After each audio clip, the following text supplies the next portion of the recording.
Hello, everyone. My name's Brody, and on today's episode of Brody's Learning Adventure, we'll be learning about the Second Industrial Revolution.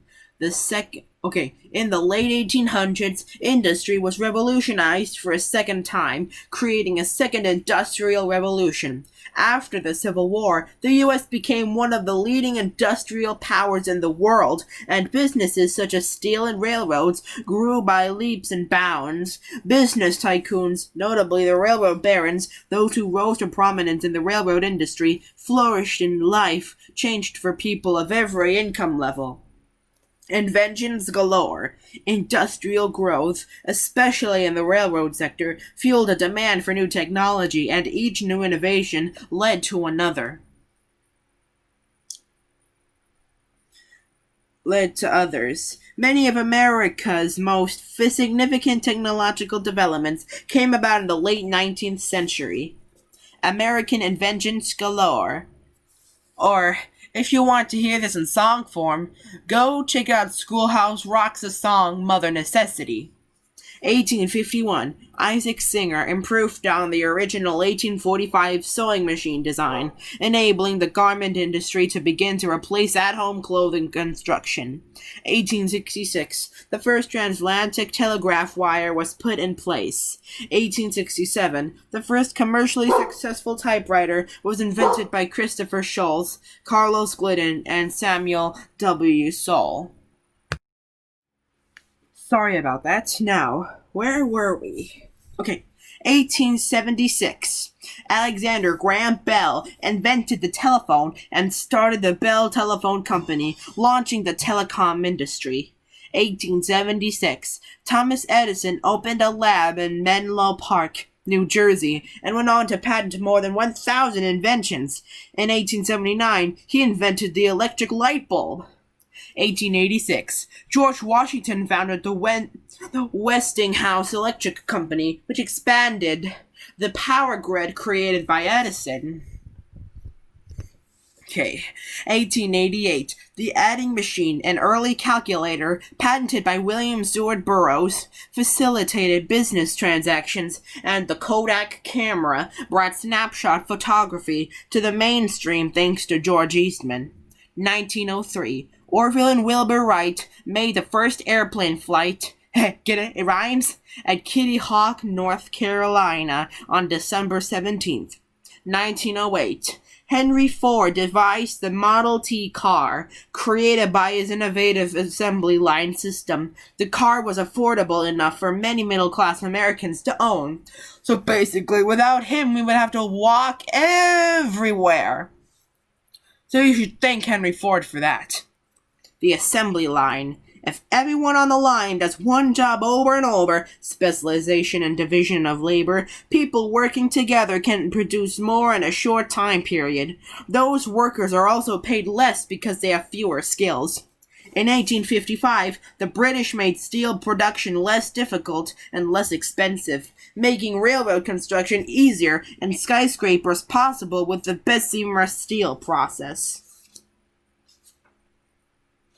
With new inventions also came a higher demand for fuel. After Edwin L. Drake's 1859 discovery of crude oil, which could be turned into kerosene for lighting lamps and used as fuel, underground in Pennsylvania, the petroleum industry began to skyrocket. The corporation. As businesses grew, many of them became too expensive or risky for one person to own. Instead, corporations owned them and shareholders controlled them, meaning less risk as well as the promise of dividends. Dividends are sums of money paid to shareholders of a corporation from its earnings. Selling stock was an easy way for a corporation to raise capital, and banks could make a profit through involvement in corporate finances. A stock is a share of a corporation entitling the owner to a portion of the company's profits, and a capital in this context is a financial asset. Horizontal and vertical integration. Some individual businessmen were so successful that they gained worldwide recognition, like John D. Rockefeller. Rockefeller founded an oil refinery in 1863, which became the Standard Oil Company of Ohio in 1870. Before long, Standard Oil controlled almost the entire American petroleum industry because Rockefeller created a monopoly by driving his company out of business. A monopoly is when one company or person controls an entire market, and no, it's not the board game. In 1882, he founded the Standard Oil Trust, a corporate board that bought stock in and controlled many companies in the industry. A trust is a group of companies controlled by a single corporate board. Standard Oil then owned its competition and could set prices across the industry. Once Rockefeller controlled the industry, he found ways to make even more profit, including demanding that railroads charge him less to transport his products. The railroads complied. If they didn't, they would lose too much business. Another famous businessman of the time was the Scottish-born steelmaker Andrew Carnegie. He began his career as a railroad employee and, after making smart investments in steel and iron, founded the Carnegie Steel Company. Carnegie controlled every step of the manufacturing process, a tactic known as vertical integration. He owned not only the steel mills, but also the mines, the transportation, and the warehouses. He was able to cut costs and ensure a better product. Unlike Rockefeller, Carnegie did not intend to take over his competition. That tactic is known as horizontal integration. Robber barons and philanthropists. There was so much inequality that the period between 1869 and 1896 became known as the Gilded Age because it looked like gold on the outside, but it was something crude on the inside. Gilded means covered in gold, but not made of it. Sort of like, oh, fun fact about that. Did you know that a gold medal is actually a silver medal with gold covered on it? Yeah. People like Rockefeller were called robber barons, meaning that while they lived like nobility, they were also unethical men who had used trickery to become wealthy. In July of 1890, Congress passed the Sherman Antitrust Act. Based on the concept that if the competition is necessary in free markets, it made trusts and monopolies illegal. It was difficult to enforce. Carnegie published an article that came to be known as the Gospel of Wealth. He stated that it was the wealthy's responsibility to society to act philanthropically.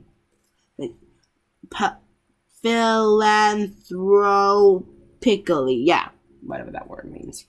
Regardless to how they obtained their wealth, Carnegie and Rockefeller both were philanthropists. A philanthropist is someone who gives to charity, giving away large amounts and founding establishments such as Carnegie Hall and the Rockefeller Institute. Life in the factory. Although many businessmen prospered, factory workers faced long hours, low pay, and unhealthy conditions. At this time, factory workers were not only adults, but children as well. This sort of makes you think of that Oliver Twist book.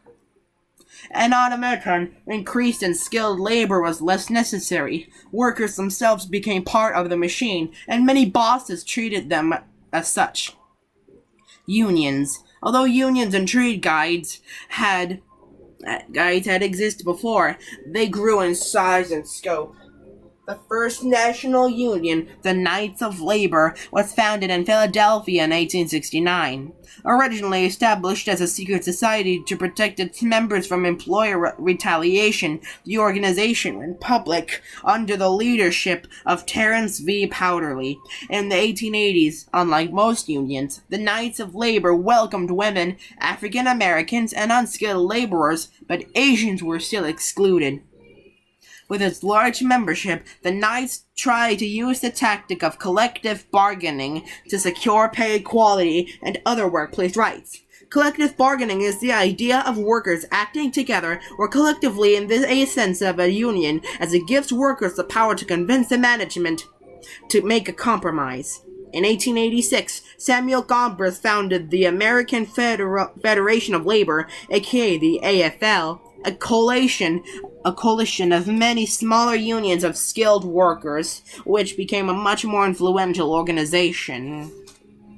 Going on strike. Although strikes sometimes helped unions fight businesses, they also sometimes damaged the reputation of the unions, some of which came to be seen as violent anarchist groups. A strike is when employees refuse to work, especially in an attempt to negotiate a change in working conditions, and an anarchist is someone who's opposed to government and or law. The Haymarket Affair, Chicago, Illinois, 1886. When the McCormick Harvester Company hired strike-breaking workers, a scuffle followed, killing a union member. This led to a protest at Haymarket Square in which several civilians and 8 policemen were killed, and public opinion turned against the strikers. The Homestead Strike, Homestead, Pennsylvania, 1892. At Andrew Carnegie's Homestead Steel Mill, a strike led to a fight that resulted in 10 deaths. The state militia was called in. The Pullman Strike, Pullman, Illinois, 1894. 2 years later, after the Homestead Strike, when Eugene Debs, the president of the American Railway Union, led a strike at the Pullman Palace Car Company over pay cuts, President Cleveland called in soldiers to put an end to the strike, which had shut down many railroads across the country. Debs went to prison. Here's a quiz to see if you've been paying attention. How did the Bessemer steel process affect the steel industry? Why are assembly lines important? Why was crude oil in higher demand in the mid-1800s than it had ever before? How did the Standard Oil Trust help create a monopoly for Standard Oil?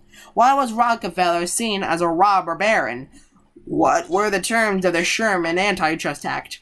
Why were the Knights of Labor originally a secret society, and not like the Illuminati? How did violent strikes affect labor unions' reputations? Pause the video now to think of the answers for yourself. On to the answers.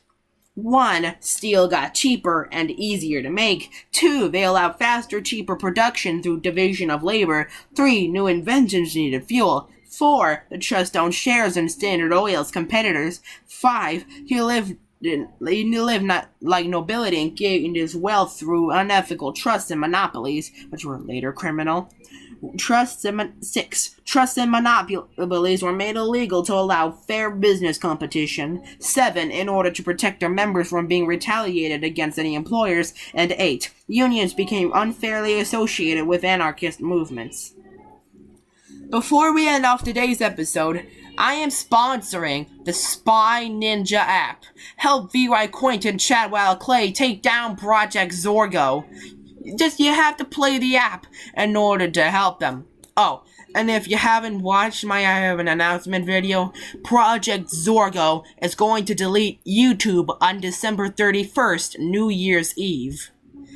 You be sure to like, comment, subscribe, and hit the notification bell, so that way you won't miss any of my new episodes. This is Brody signing out. And we the Spy Ninjas!